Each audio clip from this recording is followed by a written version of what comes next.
ആശാ വർക്കർമാരെ വഞ്ചിച്ചുകൊണ്ടേയിരിക്കുകയാണ് സർക്കാർ. അത് ഇന്നത്തെ മന്ത്രി വീണ ജോർജിന്റെ ഡൽഹി സന്ദർശനത്തോടെ അത് മുഴുവൻ പുറത്തായിരുന്നു. ഒന്നാമത്തെ കാര്യം, എന്തിനാണ് കേന്ദ്ര സർക്കാരുമായി ചർച്ച ചെയ്യുന്നത്? കാരണം ഇവരുടെ ആവശ്യം ഓണറേറിയം 21,000 രൂപയാക്കണം എന്നതാണ്. ഇപ്പോ 7,000 രൂപയാണ്. ഇതാക്കണം എന്ന ആവശ്യം കേവലം ആശാവർക്കർമാർ ഉന്നയിച്ചതല്ല. നമുക്കറിയാം, ഇടതുപക്ഷ ജനാധിപത്യ മുന്നണിയുടെ പ്രകടന പത്രികയിൽ പറഞ്ഞിട്ടുള്ള ഒരു കാര്യമാണ്. ആ കാര്യമാണ് അവർ ചോദിക്കുന്നത്. കേരളത്തിന് പുറത്ത് ഹരിയാനയിൽ 26,000 ആക്കണം എന്നാണ് CITU ആവശ്യപ്പെടുന്നത്. 10,000 ആക്കണമെന്ന് കഴിഞ്ഞ സർക്കാരിന്റെ കാലത്ത്, കഴിഞ്ഞ UDF സർക്കാരിന്റെ കാലത്ത് എളമരം കരീം MLA കേരള നിയമസഭയിൽ ആവശ്യപ്പെട്ടു. ഇതിൽ ആദ്യത്തെ കാര്യം, ഈ ഓണറേറിയം എന്ന് പറയുന്നത് പൂർണ്ണമായും നൽകുന്നത് സംസ്ഥാന സർക്കാരാണ്. ഇൻസെന്റീവിലാണ് കുറെ കേന്ദ്രവും കുറെ സംസ്ഥാനവും. അപ്പൊ ഓണറേറിയം വർദ്ധിപ്പിക്കാൻ എന്ത് ഡൽഹി ചർച്ചയാണ് ശ്രീമതി വീണ ജോർജ് ചെയ്യുന്നത് എന്നതാണ് ആദ്യത്തെ കാര്യം. എങ്കിലും അവർ ഇന്നലെ വലിയ രീതിയിൽ ചർച്ച ചെയ്യുന്നു. ചർച്ചയിൽ ആകെ പറഞ്ഞത് സമരം നിർത്തിവെക്കുന്നു. ഞങ്ങൾ കൂട്ടാൻ ആലോചിക്കാം. അങ്ങനെയാണെങ്കിൽ ഒരു ടൈം ഫ്രെയിം പറയൂ.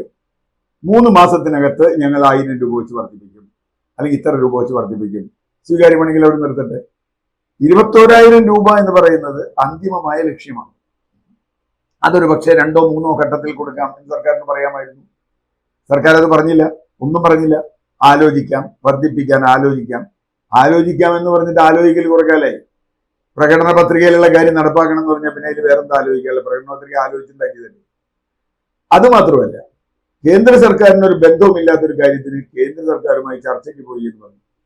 മുഖ്യമന്ത്രി നിർമ്മല സീതാരാമൻ എന്ന ധനകാര്യമന്ത്രിയെ കണ്ടിട്ട് ഇതിനെക്കുറിച്ച് എന്നൊരു അക്ഷരം മിണ്ടിയില്ല. അങ്ങനെയാണെങ്കിൽ മുഖ്യമന്ത്രിയല്ലേ അന്ന് ചെയ്യേണ്ടത്. ഇപ്പോൾ ഇന്നലെ ചർച്ച കഴിഞ്ഞു, ഉടനെ തന്നെ ഞാൻ നാളെ ഡൽഹിക്ക് പോവാണ് എന്ന് പറഞ്ഞു കേൾക്കുമ്പോൾ പെട്ടെന്ന് നമ്മൾ എന്താ വിചാരിക്കുക? ഉടനെ പോയിട്ട് ഇൻസെന്റീവിന്റെ കാര്യത്തിൽ നിങ്ങളൊരു അപേക്ഷ കൊടുത്തിട്ടുണ്ട്, അത് കൂട്ടിക്കിട്ടാൻ ചോദിക്കാനായിരിക്കും. അല്ല, ഇന്നാണ് അതിന്റെ കള്ളി വെളിച്ചത്തായത്. വീണ ജോർജ് ഡൽഹിക്ക് പോയത് ആശാവർക്കർമാരുടെ കാര്യത്തിനൊന്നുമല്ല, വിപ്ലവ ക്യൂബൻ സംഘത്തിനെ നേരിട്ട് കാണാനാണ്. അവരുമായിട്ടൊരു സന്ദർശനം, ഒരു കൂടിക്കാഴ്ച വെച്ചിട്ടുണ്ട്. ക്യൂബൻ സന്ദർശനം നടത്താൻ പറ്റിയ ആൾ തന്നെയാണ് വീണ ജോർജ്. അത് നല്ല കാര്യം, അതൊന്നും നിൽക്കട്ടെ. ക്യൂബൻ സന്ദർശനം എന്ന ഒഫീഷ്യൽ പരിപാടി മാത്രമുള്ള വീണ ജോർജ് എന്തിനാണ് ഇന്നലെ നുണ പറഞ്ഞത്? ഇന്നലെ അത് പറയണ്ടേ, ഞാൻ ക്യൂബൻ പ്രതിനിധികളെ സന്ദർശിക്കാൻ പോകുന്നു, പോണ വഴിക്ക് ഞാൻ നോക്കിക്കോളാം എന്നല്ലേ പറയണ്ടേ? അങ്ങനെയല്ല. മുഴുവൻ ചാനലുകളും ആശാവർക്കർമാരുടെ വിഷയം ചർച്ച ചെയ്യാൻ വീണ ജോർജ് പോകുന്നു എന്ന് പറഞ്ഞിട്ട് അങ്ങനെയല്ല, ഞാൻ വേറെ ഒരു കാര്യത്തിന് പോകുമ്പോൾ വഴിക്കൊന്ന് ചോദിച്ചോളാം എന്ന് പറയലാണ് എന്ന് എന്തുകൊണ്ട് പറഞ്ഞില്ല? ആദ്യം ചോദിച്ചപോലെ മുഖ്യമന്ത്രി എന്തുകൊണ്ട് നിർമ്മല സീതാരാമൻ എന്ന് പറയുന്ന ധനമന്ത്രിയോട് ഈ വിഷയം പറഞ്ഞില്ല? എന്നിട്ട് ഒരു വലിയ വഞ്ചന ആണ് ഇന്ന് കുറെ നടത്തിയത്.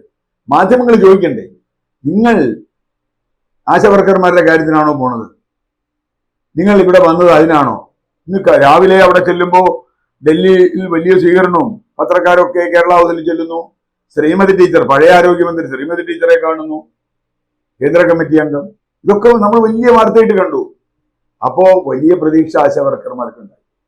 ഇപ്പൊ അതില്ല എന്ന് മാത്രമല്ല, അവരെ വഞ്ചിച്ചു എന്ന തോന്നൽ അവർക്കുണ്ടായി. ഇവിടെയാണ് ഇതിന്റെ അടിസ്ഥാന പ്രശ്നം. ഇത് നിരന്തരമായി തുടരുന്ന ഒരു വഞ്ചനയാണ്. ഈ വഞ്ചനയ്ക്ക് അവർ പറയുന്ന, ഇടതുപക്ഷം പറയുന്ന ന്യായീകരണങ്ങളൊക്കെ നമ്മൾ പൊളിഞ്ഞുപോയിപ്പോ. നമ്മൾ പൊളിച്ചതാണ്. ചെറിയ സംഘടനയാണ് നടത്തുന്നത്. അങ്ങനെയാണെങ്കിൽ ഹരിയാനയിൽ CITU വലിയ സംഘടനയാണല്ലോ അല്ലെ? ഹരിയാനയിൽ CITU എന്തിനാ ആശാവർക്കർമാരെ സമരം ഏറ്റെടുത്ത് നടത്തുന്നത്? അല്ലെങ്കിൽ ഗുജറാത്ത് നടത്തുന്നത് എന്തിനാ? അപ്പോ ചെറിയ സംഘടനകൾക്ക് നടത്താം. ആശാവർക്കർമാർ കേന്ദ്ര സർക്കാർ ജീവനക്കാരാണ്, അതുകൊണ്ട് ഞങ്ങൾക്ക് ഇതിന് ഉത്തരവാദിത്തമില്ല എന്ന് പറഞ്ഞാൽ അപ്പൊ ആരാണ് ഈ ഓണറേറിയം കൊടുക്കുന്നത്? സംസ്ഥാന ബജറ്റിൽ നിന്നല്ലേ ഓണറേറിയം കൊടുക്കുന്നത്? സംസ്ഥാന ഖജനാവിൽ നിന്നല്ലേ കൊടുക്കുന്നത്? അത് പറയാതിരിക്കുന്നുണ്ട്. ഇതൊന്നും കാണാതെ മറ്റ് പല കാര്യങ്ങളും പറഞ്ഞ് ഇവര് ഗവൺമെന്റിനെ മറച്ചിടാൻ പോവുകയാണ്. ഈ ആശാവർക്കർമാരാണോ ഗവൺമെന്റിനെ മറച്ചിടാൻ പോണത്? ഇനിയിപ്പോ ഇതാ അംഗൻവാടി ടീച്ചേഴ്സിന്റെ സമരം മറുവശത്ത് ആരംഭിച്ചു കഴിഞ്ഞു. അവരും വരികയാണ്. പാചക തൊഴിലാളികൾ വരികയാണ്.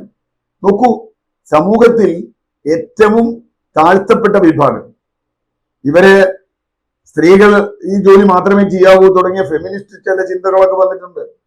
ഇടതുപക്ഷ അടിമകൾ എന്ന് പറയുന്ന പിണറായി വിജയന്റെ അടിമകളായ ചില ആളുകളുടെ ചില ജൽപ്പനങ്ങൾ ഒഴിച്ചാൽ കേരളത്തിന്റെ പൊതുസമൂഹം ഇന്ന് ആശാവർക്കർമാരുടെ കൂടെയാണ്. ആശാവർക്കർമാരിൽ ബഹുഭൂരിപക്ഷവും നിങ്ങളൊരു രഹസ്യ വോട്ടെടുപ്പ് നടത്തിയാൽ ഒരു സംശയവും വേണ്ട, ഈ സമരത്തിനൊപ്പമാണ്. അവർക്ക് വരാൻ ചിലപ്പോൾ കഴിഞ്ഞില്ല എന്ന് വരും, പല സാഹചര്യങ്ങളുണ്ട്. സ്ത്രീകളാണ്, വീട്ടിൽ നിന്ന് വിട്ടുനിന്ന് എത്ര കാലം സമരം ചെയ്യാൻ കഴിയുമെന്ന പ്രശ്നമുണ്ട്. സ്ത്രീകൾ കുറെ കഴിഞ്ഞാൽ സമരം നിർത്തി പൊക്കോളുമെന്ന തോന്നലാണ്. അപ്പോൾ ഇത്തരത്തിൽ ഈ സമരത്തെ എങ്ങനെയെങ്കിലും വഞ്ചിക്കുക, ഈ സമരത്തെ എങ്ങനെയെങ്കിലും ഇല്ലാതാക്കുക, CITU ചെയ്താൽ മാത്രമേ തൊഴിലാളി സമരമാവൂ എന്ന് പറയുക, ഇതൊക്കെയാണ് ഇപ്പോൾ നടക്കുന്ന ചതി. അതിന്റെ ഏറ്റവും പ്രകടമായ രൂപമാണ് ആരോഗ്യമന്ത്രി വീണ ജോർജ് ഇന്നലെ ചെയ്തത്. അവർ സത്യസന്ധമായി പറയണമായിരുന്നു, ഞാൻ ക്യൂബ ചർച്ചയ്ക്കാണ് പോകുന്നത്, ക്യൂബക്കാരുമായി കാണാനാണ് പോകുന്നത്. അത് പറയാതിരുന്നത് വലിയ കുറ്റമാണ്.